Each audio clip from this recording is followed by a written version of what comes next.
Okay, today's topic 10, the discriminant and the quadratic formula. What we're going to do right now is we're going to go ahead and generate the quadratic formula, which is this formula right here. And this formula is going to be really important for us to be able to solve quadratics, uh, without having to factor, without having to complete the square. This will always work. You're always going to be able to find the roots or the answers to your quadratic that satisfies ax squared plus bx plus c equal to 0 using this formula. So now the question becomes, how do you get that formula?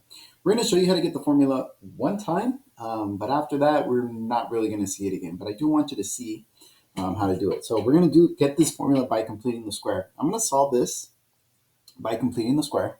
But the problem right now is I have these two x's, kind of like what you've seen before with running into that problem on the last video. So we're going to go ahead and complete the square. In order for me to do that, I need to get rid of this a, and I'm going to get rid of that by dividing everything by a. So these a's are going to cancel.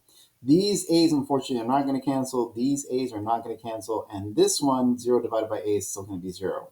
So when I do that, I end up with x squared plus b over ax plus c over a equals 0.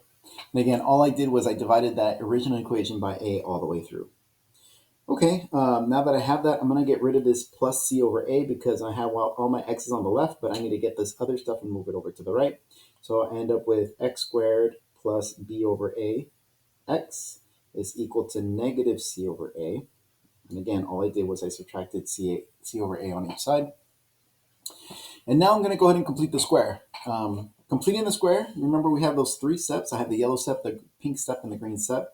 The first step is I'm going to take half of this. Now, that sounds very hard, but honestly, to take half of something is to divide it by 2, which means I just need to put that 2 on the bottom.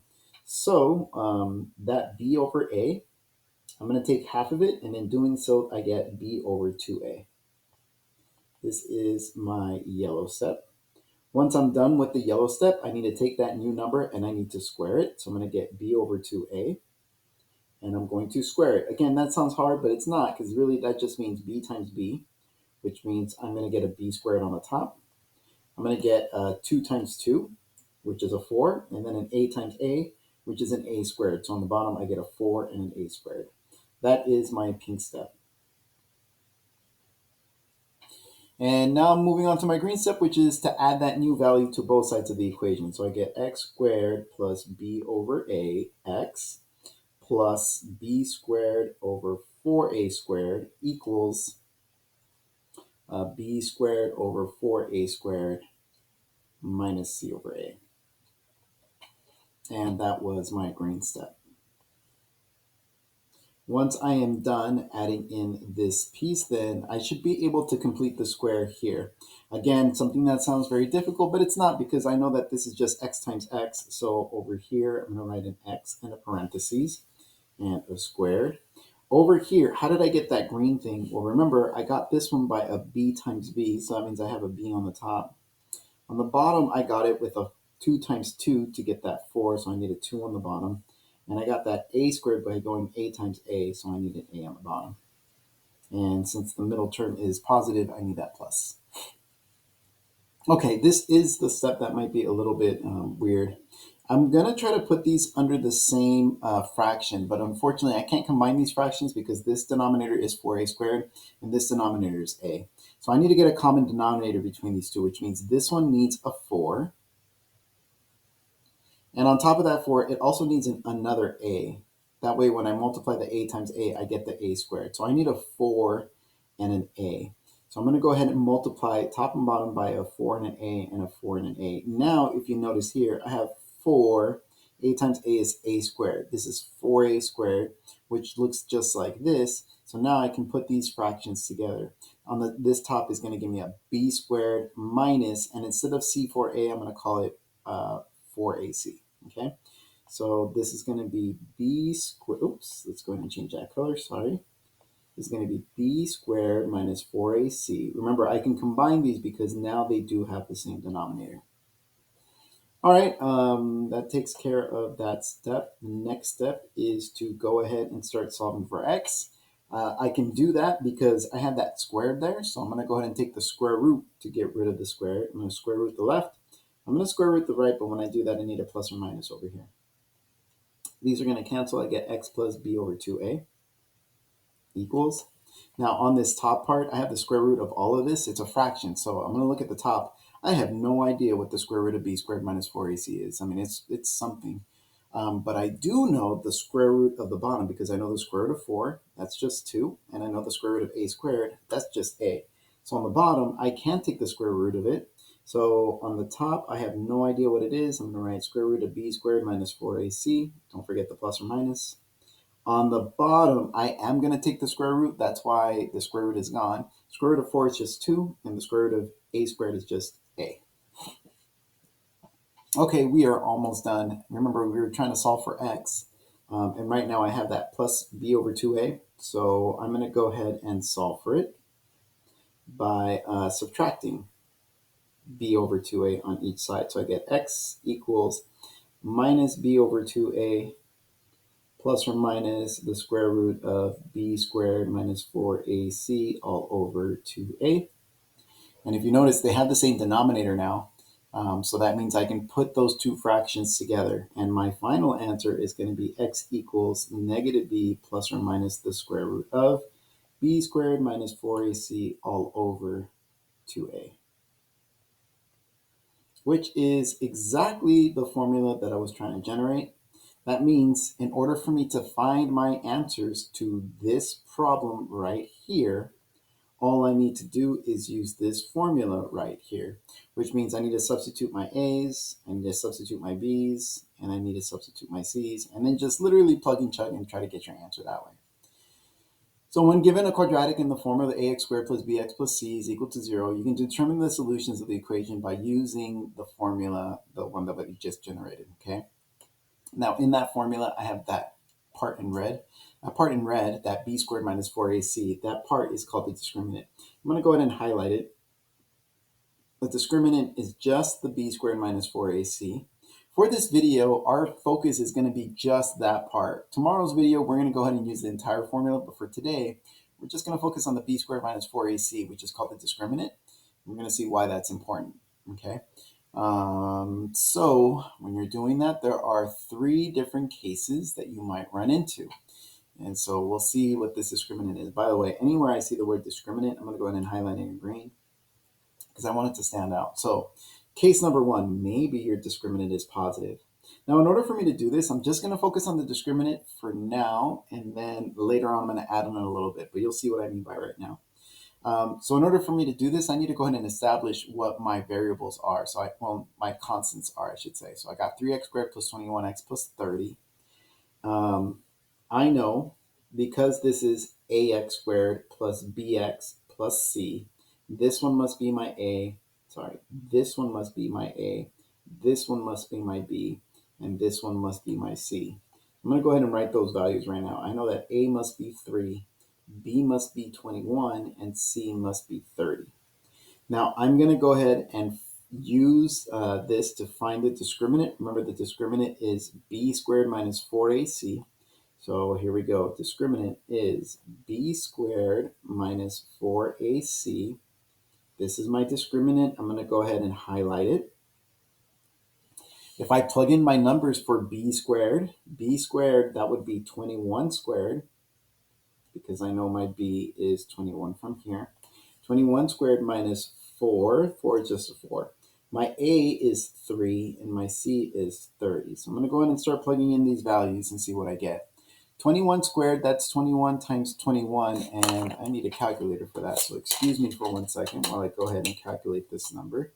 It's going to be 21 times 21, and I get 441. Minus 4 times 3 is 12, times 30, I believe, is 360. 441 minus 360, that is 81. So ladies and gentlemen, my discriminant value is 81.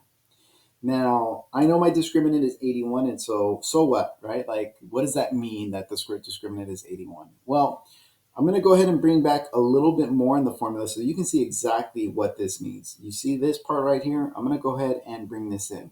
Remember that thing in green right here, all this work, I can almost cross that out and just write 81, right? So I have the plus or minus the square root of 81. Let me go ahead and do that right now. That means I have plus or minus the square root of 81. I know that the square root of 81 is just 9, so plus or minus the square root, plus or minus 9. And when I look at plus or minus 9, I realize, oh, I'm getting two answers out of this, right? I'm getting this top answer, which is plus 9, and I'm getting this bottom answer, which is minus 9. Now, these are not your final answers. This is just this piece. When you get to here, you're going to end up with a plus or minus 9. You still need to plug in this, and you need to still plug in this to actually get your answers. But as far as my answers are concerned, I am going to get two solutions because I'm going to be using a positive 9 and I'm going to be using a negative 9. So right here, I'm going to say we get two solutions because the discriminant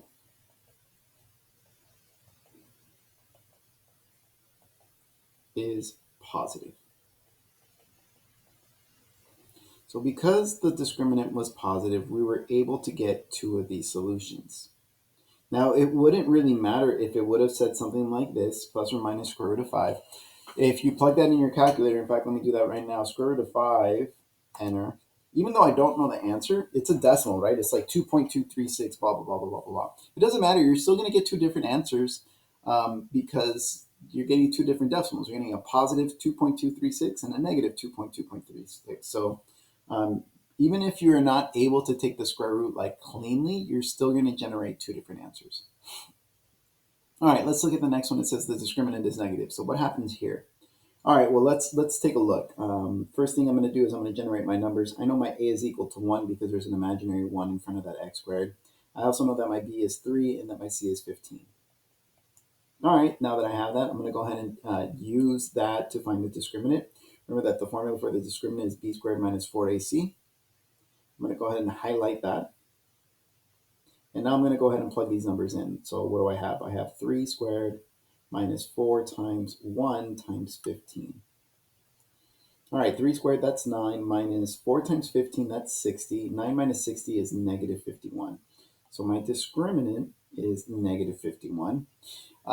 That's great, but what does that mean as terms as what's going to happen with my problem? Well, remember, we're going to be doing plus or minus the square root of negative 51. And if you were to plug in the square root of negative 51 in your calculator, you would get an error. And that is because there is no number that when you multiply it by itself, you're going to get a negative number. Like that number does not exist. So in this case, there are no real answer solutions. There's imaginary solutions, but that's something that we really haven't covered yet. As far as in the real world, like tangible solutions, we say we get 0 solutions because the discriminant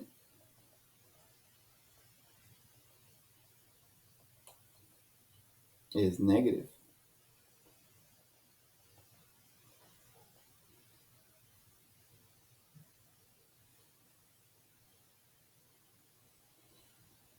So if your discriminant is positive, you're going to get two answers like this case.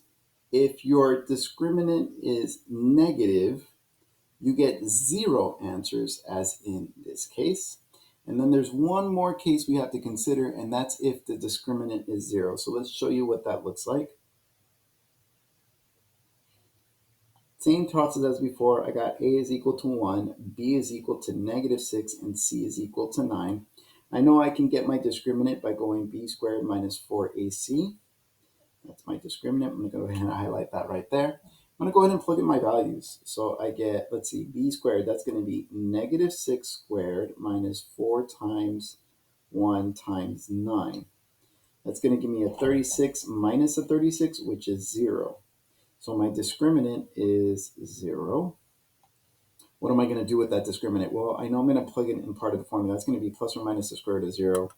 Square root of 0 is 0, so this is plus or minus 0. And now the question becomes, how many answers is that? Well, through the top, that's a positive 0, and through the bottom, that's a negative 0, but both of those really just means that the answer is 0. So 0 is an answer. It is one answer. You're not going to get two answers because it's not like a +3 and a -3 that are different. +0 and -0 are the exact same thing. So this one, we're going to say we get one solution because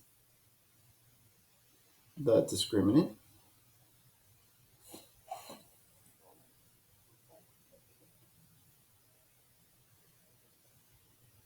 is 0. So those are your three cases. If your discriminant is positive, you're going to get two solutions. If your discriminant is negative, you're not going to get any solutions. And if your discriminant is 0, then you're going to get exactly one solution. So on your homework, it's going to do something like that, right? It's going to show you like, hey, they're going to ask you how many solutions are there? Well, first they'll ask you like, what is the discriminant? And you'll find it. It might be 81, or it might be -51, or it might be 0. Then they're going to ask you how many solutions are you going to get? Well, if your discriminant is positive, you're going to have 2. If your discriminant is negative, you're going to get 0. And if your discriminant is 0, you're going to get exactly one solution. So let's go ahead and start practicing with this and see what this is going to look like. It says determine the number of solutions. They're not asking you for the actual solutions. They're just asking you how many solutions are you going to get, which means all I need to do is use the discriminant. So that means I'm going to get A is equal to 4, B is equal to 200. Sorry, guys, that should have been 200x. Let me go ahead and fix that. And this should be in a plus over here. So sorry about that. Just realized that I forgot to fix that right now. A is equal to 4, B is equal to 200, C is equal to 25. Because I just want the number of solutions, I just need to calculate the discriminant and go from there. So b squared minus 4ac, b squared, that's going to be 200 squared, minus 4ac, that's going to be minus 4 times a, which is 4, times c, which is 25. 200 squared is 40,000, minus 4 times 4 is 16, 16 times 25 is 400. And then 40,000 minus 400, that is 39,600. Again, that's not so important as it is that the fact, and I know you're going to want to use the plus or minus square root. You don't need to, because you're only looking for the number of solutions. I know that number is positive. And if this number is positive, then I'm going to get two solutions. And that's it. I mean, you could calculate the number, but you don't need to, because you're only asking for how many solutions, and I just need to figure out, is that positive, negative, or 0? That's it, okay? So let's try the next one. Let's see, I got A equals 2, B equals -15, C equals 2. We're going to go ahead and calculate the discriminant, which means I'm going to go b squared. B squared, that would be -15 squared, minus 4 times a, which is 2 times 2 because it's c. -15 squared, that's 225, minus 4 times 2 is 8 times 2 is 16. 225 minus 16 is 209.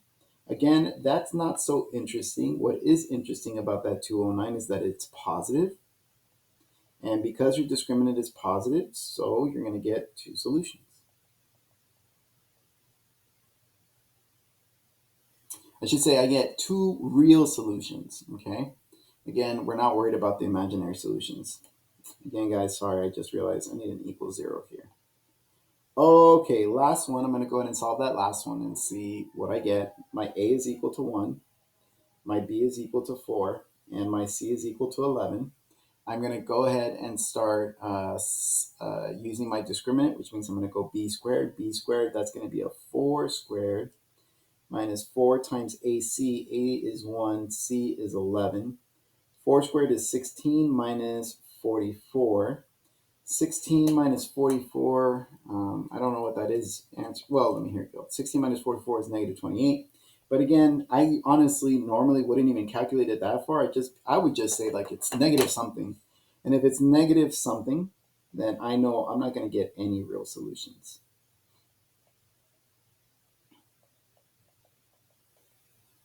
By the way, if you don't get any real solutions, like you get 0 real solutions, that means you're going to get 2 imaginary solutions, because you're always going to get 2 solutions no matter what, okay? So if you get 2 real solutions, then you get no imaginary solutions. If you have 1 real solution, then that means you get 1 imaginary solution too. And if you don't get any real solutions, then that means you're going to get 2 imaginary ones. So I hope that makes sense. The other thing I want to worry about, we're not going to worry about these things right now, but what I am going to worry about is on the homework, you have something that looks like this. They're going to ask you as it relates to graphs and what they mean. So we're going to go ahead and draw 3 graphs real quick. I'm going to show you what these mean. Sorry for the sloppiness, guys, but it's one of those things. I know you'd rather just see it than me drawing something perfect, spending forever on it, okay? All right, so because we're dealing with quadratics and we're dealing with stuff that looks like ax squared plus bx plus c equals 0. What that means is you're going to get parabolas on all these graphs. Now, your parabolas are going to look different, right? But there's a couple of different cases. When we solve this to equal to 0, it's almost like asking, where does this cross the horizontal axis or the x-axis? So where does this cross the x-axis?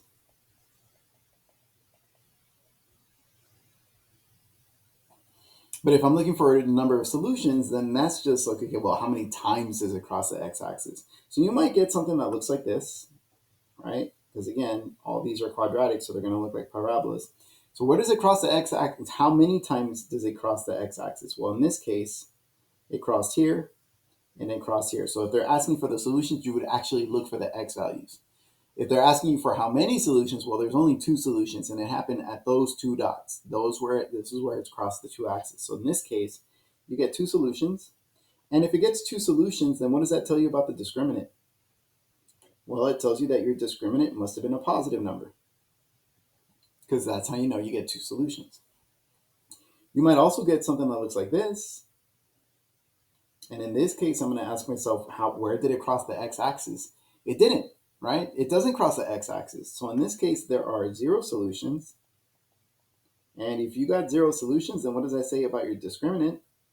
Well, that means your discriminant must have been a negative number, because I know with negative discriminants, I get no solutions. And then the last scenario might be something like this. And in this case, we notice that it only touches once right there at that vertex. So here, there's only 1 solution. And if it's 1 solution, what does that say about your discriminant? Well, that says that your discriminant must have been 0. So that's the only things that you have to worry about for the homework that was covered. I believe that's all I have for today. If you have any questions, feel free to ask.